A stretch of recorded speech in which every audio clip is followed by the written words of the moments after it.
स्वागत है आप सबका मेरे यूट्यूब चैनल जिसका नाम है श्रीजी। आज का जो हमारा टॉपिक है वो है अर्जित व्याधि क्षमत्व क्षय रोग समूह या ओजो क्षय acquired immuno deficiency syndrome AIDS. Important topic है। सबको पता है एड्स क्या होता है। ओजो क्षय एड्स आधुनिक युग की महाव्याधि है। इस बाहरी आगंतुक कारण विषाणु से होती है। इसमें रोग प्रतिरोधक क्षमता इम्यूनिटी का हो जाता है। उत्पन्न रोग समूह सिंड्रोम है। इस व्याधि के प्रसार का सर्वाधिक सक्षम कारण मैथुन संबंधी दुराचरण है ही है। इस व्याधि में शरीर के रोग प्रतिरोधक क्षमता नष्ट होती है और रोगी की इन रोगों से ही मृत्यु हो जाती है जो सामान्यतः स्वतः या आसानी से ठीक हो जाते वाले रोग होते हैं। यह रोग लगभग समस्त विश्व में फैल चुके हैं। इससे आज 25 वर्षों का ही है। सन 1981 में सर्वप्रथम संयुक्त राज्य अमेरिका यूएस में इसका पहचाना गया है और 1983 में से HIV इम्यूनो डिफिशियंसी वायरस को फ्रांस में वैज्ञानिकों ने खोज किया है। वैज्ञानिकों को मानना है इस रोग का अस्तित्व बहुत पहले से था, परंतु एक घातक रोग के रूप में इसका पता अब नहीं लग पाया था। यह रोग सबसे पहले मध्य अफ्रीका में प्रारंभ होकर युगांडा, तंजानिया सहित अफ्रीका के अन्य देशों में तेजी से फैल रहा है। अफ्रीका के यह रोग यूरोप और अमेरिका सहित विश्व के अनेक देशों में फैल चुके हैं। वायरस जन्य इस रोग का वाहक मध्य अफ्रीका में पाया जाता है। इस विशेष व्याध जाति का बंदर ग्रीन मंकी है। यहाँ लगभग 70% बंदरों के खून में एड्स के विषाणु पाए जाते हैं, परंतु वे स्वस्थ रहते हैं। मध्य अफ्रीका के लोग इन बंदरों को पालते हैं। असावधानी के कारण बंदर के काटने से अथवा रोगग्रस्त बंदर के मांस खाने से मनुष्य को एड्स नामक रोग का संभावना रहती है। जून 1995 में WHO के अनुमान लगाया था कि विश्व भर में लगभग 2 करोड़ 40 लाख से अधिक लोग HIV ग्रस्त हैं। प्रत्येक दिन लगभग 8,000 से अधिक लोग HIV संक्रमण हो रहा है। लगभग हर सेकंड 15 में एक व्यक्ति एड्स का शिकार होता है। भारतवर्ष में एड्स के रोगी के सबसे पहले पहचान 1986 में हुई थी। सन 1995 में 19 लाख लोग एड्स पीड़ित रहे। भारतवर्ष में जिन रोगियों में एड्स आतुर सबसे पहले अधिक संख्या में पाए जाते वे राज्य है महाराष्ट्र, तमिलनाडु और मणिपुर। एड्स के मरीज व HIV पॉजिटिव व्यक्ति में यही अंतर है कि इस बीमारी की पहली अवस्था में HIV पॉजिटिव या आखिरी अवस्था में एड्स कहते हैं। HIV पॉजिटिव व्यक्ति एड्स के मरीज के मुकाबले अधिक खतरनाक स्थिति में होता है, क्योंकि ऊपरी तौर पर उसके शरीर में कोई लक्षण दिखाई नहीं देता, लेकिन भीतरी तौर पर उस पर विषाणु फैल रहा होता है। एड्स के समस्या शुरुआत तौर पर HIV पॉजिटिव होते हैं। आयुर्वेदिक चिकित्सा विज्ञान में सर्वधातुओं के सार ओज की कल्पना अत्यंत मौलिक व वैज्ञानिक है। ओज के बल व श्लेष्मा यह ओज व्याधि क्षमता इम्यूनिटी का आधार बताया गया है। ओज के शरीर में धातु साथ में तथा आरोग्य बनाए रखने के लिए उत्तरदायी होता है। प्रोफाइलिक्स तथा क्यूरेटिव इफेक्ट से ही व्याधि समाप्त है और यह विश्व संक्रामक रोग एड्स भी एक विशेष प्रकार का ओजो क्षय है। प्रमुख संदर्भ ग्रंथ चरक संहिता सूत्र स्थान अध्याय 17 और 18 में वर्णन किया है। चिकित्सा स्थान चरक संहिता अध्याय 1 और 2 में वर्णित किया है। सुश्रुत संहिता सूत्र स्थान अध्याय 15 में वर्णित किया है। डेविलिस प्रिंसिपल एवं practice of medicine 18th edition में वर्णित किया है। परिभाषा की बात करूँ तो विषाणु जनित एवं संक्रमक रोग समूह सिंड्रोम जिसमें शरीर में अर्जित व्याधि क्षमता एक्वायर्ड डिसीज का ओज का इलाज हो उसे ओज क्षय कहते हैं। आधुनिक मतानुसार ओज क्षय को एड्स के समकक्ष व्याधि माना जाता है। आधुनिक मतानुसार ads acquired syndrome is the combination of specific clinical condition and CD4 T lymphocytes count designed by the Centers for the Disease Control and Prevention CDC to the final stage of the infection by the human immunovirus. Approximately 70% of HIV individual develop AIDS within 10 years. Although there is no evidence of infected person with the AIDS have been cured, some of these infected have been survived for a number of years and many of those survive are asymptomatic. अगर मैं बात करूँ तो संक्रमण व्यक्ति के साथ संभोग करना इसका निदान है या फिर एक से अधिक साथियों के साथ संभोग करना। किसी भी ऐसे व्यक्ति के साथ कॉर्पुसल प्लेटलेट प्लाज्मा और सीरम जिसके HIV पॉजिटिव हो या हीमोग्लोबिन ग्रस्त रोग जिसके बारे में रक्तदान की आवश्यकता हो में एड्स होने की संभावना होती है। या फिर कैसे हो सकता है एड्स, या आपने ब्लड ट्रांसफ्यूजन ब्लड दिया हो किसी को तब हो सकता है, ठीक है, या गर्भ से हो सकता है, ठीक है। पैथोलॉजिक लैबोरेटरी में कार्य करने वाले व्यक्तियों को भी हो सकता है, ठीक है। इसके बाद की मैं बात करूं तो विशेष रूप से संकीर्ण होता है। एड्स रोग 15 से 50 वर्ष की आयु में अधिक संभावना होती है। इसमें जोखिम हाई रिस्क ऑफ ग्रुप कहते हैं। एड्स विषाणु HIV पॉजिटिव व्यक्ति के रक्त, प्लाज्मा, सीरम, अस्थि, मज्जा saliva seminal fluid, cervical smear, vaginal fluid, breast milk, एक्रोप्लिया आदि में पिसते जाते हैं। ना ही कि उस तरह उससे भी हो जाता है, ठीक है। टैटू से हो जाता है शरीर पे जब करवाते हो आप। नाक कान छिदवाने में जो अगर सीरिंज वगैरह से भी हो जाता है। प्राप्ति की मैं बात करूँ तो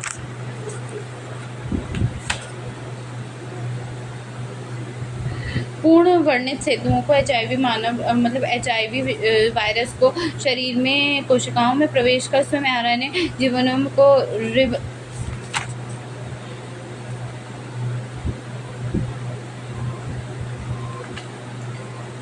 DNA में बदल देता है और DNA गोलाकार होता है और प्रोवायरस के रूप में पोषक कोशिकाओं को DNA संप्रावित हो जाता है। इसके पश्चात एक आदि विषाणु DNA अन्य विषाणु कणों का निर्माण करने के लिए वंशित प्रोटीन का प्रयोग करता है। उसके बाद क्या होता है, कोशिका झिल्ली जो होती है वो रप्चर हो जाती है और परिपक्व विषाणु बाहर निकल आ जाता है। ये परिपक्व HIV कण अन्य स्वस्थ कोशिकाओं को संक्रमित कर जाता है। जैसे विषाणु परिपक्व होकर कोशिका आवरण में बाहर आता है, उसमें मुनक्कल होता है, वैसे ही रक्त में उपस्थित सभी एंटीडोट विषाणु को शरीर में बाहर निकलने का प्रयास में विषाणु में जाकर जुड़ जाती है। व्याधि शमक एंटीडोट के साथ साथ कोशिका मध्यस्थ सेल इमीडिएट इम्यूनिटी का भी अत्यधिक महत्व है। यह रक्त परिसंचरण के जाए बिना ही कोशिका से कोशिका तक HIV विषाणु का प्रसार हो सकता है। इसलिए संभावित प्रक्रिया को सतर्क करके कोशिका मध्यस्थ परिरक्षा CMI का प्रक्रियाशील होना आवश्यक होता है। जीवाणु विषाणु तथा विभिन्न प्रकार के अनचाहे सूक्ष्म जीवों को शरीर के अंदर प्रवेश होने पर उन्हें नष्ट करने के लिए शरीर की इम्यून सिस्टम को में मैक्रोफेजेस, लिम्फोसाइट्स आदि प्रमुख भूमिका निभाती है। HIV विषाणु CMI को अधिक प्रभावित करता है और ये कह सकते हैं कि T सेल्स इस विषाणु के मुख्यतः संक्रमित तो होते हैं। इन्हें T लिम्फोसाइट्स भी कहा जाता है। T लिम्फोसाइट्स में प्रवेश करने पर विषाणु अपना घर बना लेता है और एड्स विषाणु का कारनामा बन जाता है। यहाँ से निकलकर एड्स विषाणु नए नए T लिम्फोसाइट्स को अपना घर बनाता है और यह सिलसिला जारी रहता है। एड्स विषाणु T लिम्फोसाइट्स को हमेशा के लिए नष्ट करता हुआ HIV यह संक्रमण व्यक्ति का प्रतिरोधक क्षमता इन्हें से धीरे धीरे कम लड़ने में असक्षम कर देता है। और T लिम्फोसाइट्स के दो प्रमुख होते हैं जो कि कोशिका सहित प्रोटीन का वहन करते हैं। CD4 कोशिकाएं कहते हैं, इन्हें सहायक या प्रेरक T कोशिकाएं भी कहा जाता है। दूसरे में T कोशिकाओं वे होती हैं जो CD8 चिन्हों के धारक होती हैं। इन्हें कोशिका पेशी का संदर्भक की कोशिका भी कहा जाता है। इसके बाद इसी के बारे में बताया गया। मुझे नहीं लगता कि इतना आपको पढ़ने की ज़रूरत है, इतना काफ़ी है, पर देख लो एक बार। CD4 T लिम्फोसाइट्स प्रतिकालन प्रणाली के अनेक सबसे महत्वपूर्ण घटक होता है। वास्तव में ये प्रतिरक्षा प्रणाली की अन्य कोशिकाओं की क्रिया क्षमताओं को प्रेरित करती है। ऐसी जटिल प्राणियों में लसिका कोशिकाओं द्वारा उत्पन्न घुलनशील संदेश संवाहक एवं प्रतिरक्षा प्रक्रिया के सभी घटकों के बीच उपयुक्त तालमेल आवश्यक होता है। दुखद स्थिति यह है कि एड्स में यह संतुलन बिल्कुल बिखर जाता है। ऐसा लगता है कि HIV विषाणु इस कार्य में प्रमुख खलनायक है एवं सहारक एवं इसमें सहयोग देता है। एड्स रोगी में CD4 कोशिकाओं को विनाश अतिरिक्त विषाणु के द्वारा शरीर में सैनिकों की तरह कार्य करने वाली कोशिकाओं के शत्रु की तरह कार्य करते देखा जाता है कि संक्रमित भी कोशिकाओं को न केवल गैर विषाणु प्रोटीनों के विरुद्ध एंटीडोजेज तैयार किया जाता है, बल्कि स्वयं पर कोशिकी कोशिकाएं एंटीजन के विरुद्ध भी एंटीडोजेज तैयार किया जाता है। स्वयं के एंटीजन के विरुद्ध उत्पन्न इन एंटीडोजेज को स्वप्रतिरक्षित कहते हैं। एड्स रोगियों में न केवल लसिका कोशिकाएं बल्कि हिस्टोकैम्पेलेटिव एंटीबॉडी के विरुद्ध भी एंटीबॉडीज पाई जाती है। HIV के बाहरी आवरण के एंटीजेंस के एक हिस्से तथा मानव HLA के टुकड़े के बीच में समानता हो, इसीलिए उत्तरदायी माना गया है। इस प्रकार व्याधि शमक अत्यधिक रोग को हो जाने पर अवसादिक संक्रमण के द्वारा कैंसर, एड्स एवं अन्य रोगों शरीरग्रस्त हो जाता है। संचय काल जो है HIV विषाणु से प्रारंभिक काल at 6 week, seroconversion illness संचय काल 3 से 1 सप्ताह, आरक्षिक HIV संक्रमण होता है। प्री एड्स सिंड्रोम, अगर मैं बात करूँ 6 वीक में सेरो कन्वर्जन इलनेस हुई है तो फिर फीवर, रैशेस, डायरिया और स्प्लेनोमेगाली दिखाई देगा। लेकिन अगर संचय काल 3 से 8 हफ्ते में हुआ है और पश्चात काल आनंदिक HIV संक्रमण हुआ है, जैसे कि प्री एड्स सिंड्रोम हुआ है, जनरलाइज लिम्फेडेक्टोमी, फीवर, वेट लॉस होगा, उसके बाद सतत लिम्फेडेक्टोमी होगा, फिर एड्स रिलेटेड कॉम्प्लेक्स होगा, पूर्ण विकसित एड्स रोग होगा। लगभग 10 वर्ष पश्चात मृत्यु के आशंका रहती है। नेक्स्ट है संभाव्य आयुर्वेदिक सप्ताह। एड्स निदान, HIV संक्रमण हुआ और क्या हुआ, धातुक्षय हुआ, व्याधि क्षमता ह्रास हुआ, एड्स के लक्षणों की उत्पत्ति हुई, एड्स हुआ।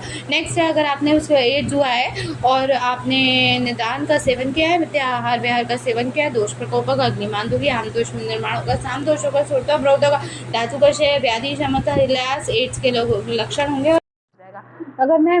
अगर मैं बात करूँ संभावित संप्राप्ति घटक की, तो दोष है, त्रिदोष, दूष है, सप्त धातु, लसिका, स्रोत से स्रोत दृष्टि लक्षण है, संगति, प्रवर्तिति, अधिष्ठान, सर्व शरीर व्याधि स्वरूप, चिरकारी व्याधि, स्वभाव दारुण, जटिल, कष्टप्रद, सामान्यता की मैं बात करूँ तो नवीन, उपद्रव रहित, कृच्छ साध्य, जीर्ण, उपद्रव साध्य। ठीक है। एड्स विषाणु भेद है, 2 प्रकार का होता है। HIV-1 वायरस ये अधिकतर यूरोप व अमेरिका में पाए जाते हैं। HIV-2 वायरस ये सिर्फ अमेरिका में पाए जाते हैं। सामान्य लक्षण वचन, HIV संक्रमण में विभिन्न प्रकार के व्यापक महत्व के चिकित्सीय परिदृश्य उत्पन्न होते हैं, जिसके एक सिरे पर हल्के फ्लू जैसी व्याधि हो तो दूसरे पर पूर्ण विकसित एड्स रोग होता है। इस विषाणु HIV के शरीर में प्रसवोत्तर कुछ ही सप्ताह में फ्लू जैसे निम्न लक्षण उत्पन्न होते हैं, जैसे कि अनएक्सप्लेन फीवर, बॉडी एक, हेड एक, फैटिक, मेलाइज, रैशेस, माइथेलिया, अर्थरिया, लिम्फेडेक्टोमी।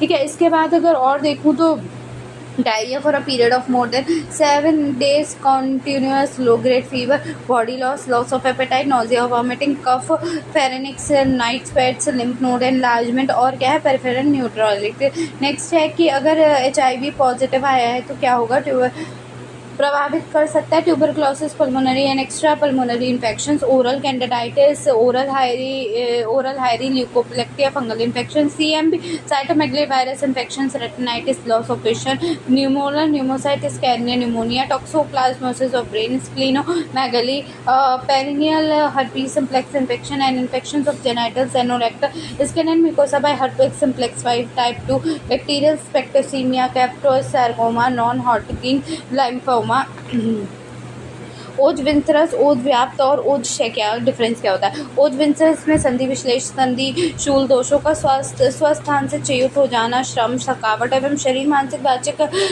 क्रियाओं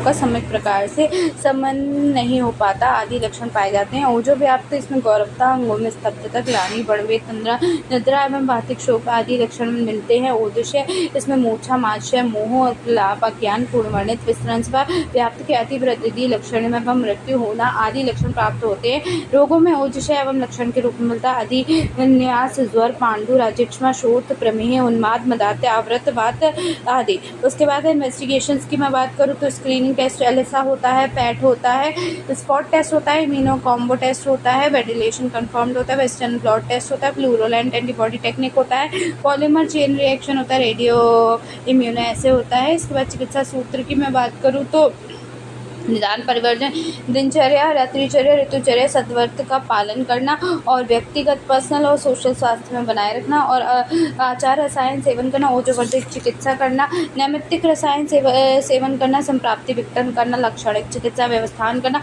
निदान, परिवर्जन, avoidance of cause and preventive medicine जैसे कि सुई वगैरह, प्लाज्मा और ब्लड ट्रांसफ्यूजन, ये सब नहीं कराना चाहिए। दिनचर्या और रात्रिचर्या, आचार रसायन मतलब कि अपना जो दिनचर्या है, रात्रिचर्या है वो अच्छी रखनी चाहिए। सप्तभाषण, अक्रोध सेवन, मध्य मैथुनिया, युक्तिपूर्वक सेवन, अहिंसा, शांति, प्रिय वचन, नित्य प्रतिदिन दूध व घृत का सेवन, सात्विक शाकाहारी आहार का सेवन, आस्तिक, जितात्मा व अहंकारी, ओजो इम्यूनो मॉड्यूलेशन कराना चाहिए। क्या जीवन ग्रहणीय बल्ले रसायन औषधियों का प्रयोग और ओजो शरीर में लाभप्रद होता है। नित्य घी का सेवन करो, मांस का अभ्यास करो, ओजोवर्धक होता है।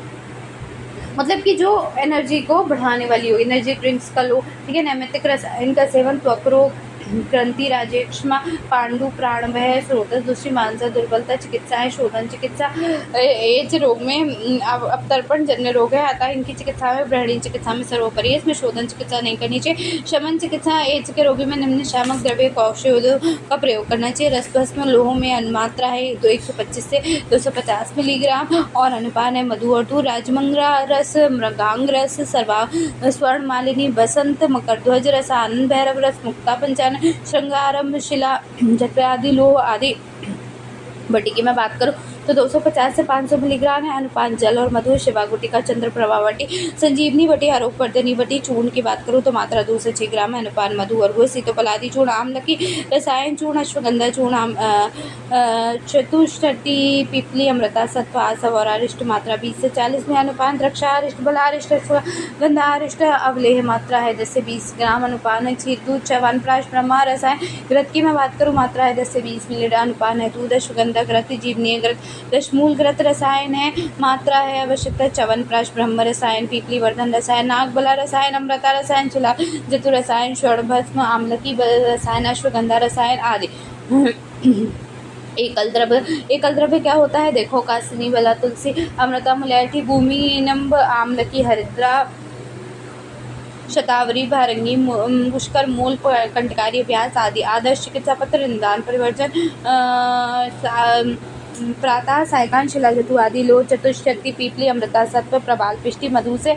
इसमें सिर्फ और सिर्फ शिलाजतु आदि लोह 250 मिलीग्राम लेना है, बाकी सब 500 मिलीग्राम लेना है और 1 से 2 मात्रा लेनी है। चंद्रप्रभा वटी, संजीवनी वटी, दो वटी मतलब एक की 2 वटी लेनी है, ठीक है। यार चंद्रप्रभा वटी की भी 2 वटी लेनी है और संजीवनी वटी की भी 2 वटी लेनी है। जल से लोगे 3 मात्रा लोगे। भोजन उपरांत अश्वगंधारिष्ट दोनों ही 20, बलारिष्ट दोनों ही 20-20 मिलीलीटर लेना है 1 से 2 मात्रा में। च्यवनप्राश अवलेह 20 ग्राम लेना है। दूध से 1 से 2 मात्रा में। पौष्टिक सत्व आहार, प्राणायाम, योगासन, निर्देश, पथ्य आहार, मधु, स्निग्ध, गुरु आहार, नित्य क्षीर, ग्रस, मांस, रस, खजूर, द्राक्षा, लहसुन, हरिद्रा आदि। विहार है विश्राम, सतव्रत पालन, आचार रसायन सेवन, ब्रह्मचर्य पालन आदि। पथ्य की बात करें, आहार है कटु, तिक्त, कषाय, रस, मांस, वाजीकरण आहार आदि। विहार है मैथुन, क्रोध, शोक, चिंता, वेग धारण, स्वेदन, रात्रि जागरण, प्रत्याचार आदि। लेटेस्ट में आपको पता है एड्स कहते हैं, एड्स की डेफिनेशन वहाँ हो चुकी है। चिकित्सा है preventive measure, curative major.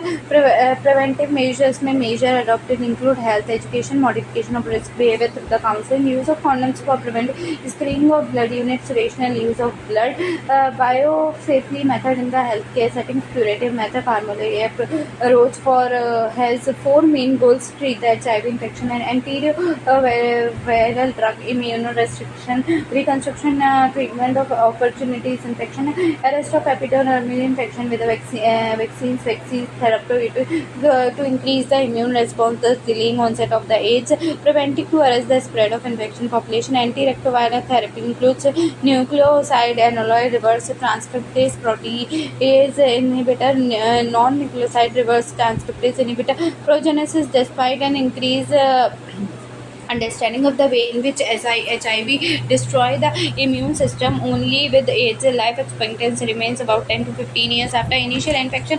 Next topic है granuloingular venerum। उसके बाद इसी में मैं 2 टॉपिक करूँगी, लिम्फोग्रेनुलोवेनरम इंगुलो और स्यूडो 3 बल्कि स्यूडो सेक्सुअल डिसऑर्डर, ठीक है।